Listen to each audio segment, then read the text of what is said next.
आषाढी वारीच्या पार्श्वभूमीवर श्री संत तुकाराम महाराज पालखी सोहळ्याचे सराटी अकलूज मार्गे सोलापूर जिल्ह्यात भक्तिमय वातावरणात आगमन झाले। जिल्हाधिकारी एस कार्तिकेयन यांनी पालखीचे स्वागत केले।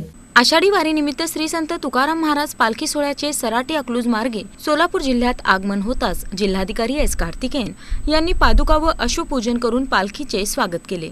यावेळी जेसीबी मधून पालखी रथावर पुष्पवृष्टी करण्यात आली। पुणे जिल्ह्याचे उपजिल्हाधिकारी उत्तम दिघे यांनी पालखी सोहळ्याची सूत्रे जिल्हाधिकारी एस कार्तिकेयन यांच्याकडे सुपूर्द केली।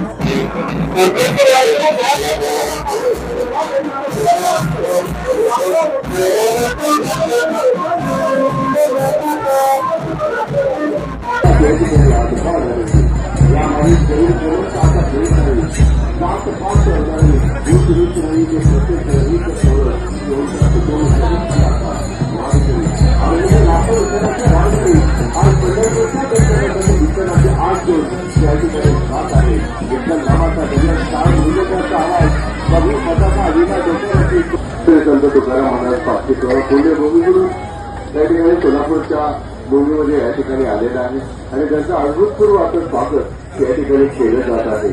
सुंदर त्याने उभे विठेवरी तर कटावरी ठेवून या आम्हा घरी त्याने शब्दांची श्रद्धे शब्दांची शस्त्र निर्णय करून आजचा दिवस सोलापूर जिल्ह्यासाठी मात्र तालुक्यासाठी आणि आपल्या नगरीसाठी अत्यंत मंगल पवित्र आणि भक्ती रसाने ओसंबलेला आहे। महाराष्ट्राच्या भक्ती परंपरेचे जिवंत वैभव असलेली यावेळी मुख्य कार्यकारी अधिकारी कुशल जैन, पोलीस अधीक्षक अतुल कुलकर्णी, पुणे पोलीस अधीक्षक संदीप सिंग गिल, पुण्यश्लोक अहिल्यादेवी होळकर विद्यापीठाचे कुलगुरू डॉक्टर प्रकाश महानवर, पंचायत समिती सभापती मदन सिंग मोहिते पाटील, उपजिल्हाधिकारी विजया पांगारकर, अमित माळी, सुमित शिंदे, जिल्हा आरोग्य अधिकारी डॉक्टर सतीश कोपुरवाड, उपमुख्य कार्यकारी अधिकारी सूर्यकांत भुजबळ तसेच सोलापूर व पुणे जिल्ह्यातील अधिकारी पदाधिकारी उपस्थित होते। संध्या तिवाडी व त्यांच्या पथकाने भारूड सादर केले। त्यानंतर अकलूज येथील सदाशिव माने विद्यालयाच्या मैदानावर पारंपरिक रिंगण सोहळा उत्साहात पार पडला। यावेळी जिल्हाधिकारी एस कार्तिकेयन यांनी पालखी रथाचे सारथ्यही केले। अभिनेते भाऊ कदम, अभिनेत्री शिवानी परब आणि संजना काळे यांच्यासह हजारो भाविकांनी रिंगण सोहळ्याचा आनंद घेतला। तसेच वारकऱ्यांसाठी पिण्याचे पाणी, आरोग्य सेवा, स्वच्छतागृहे, निवारा केंद्र, मुख्यमंत्री आरोग्य रथ व आरोग्य बाईकसह विविध सुविधा उपलब्ध करून देण्यात आल्या।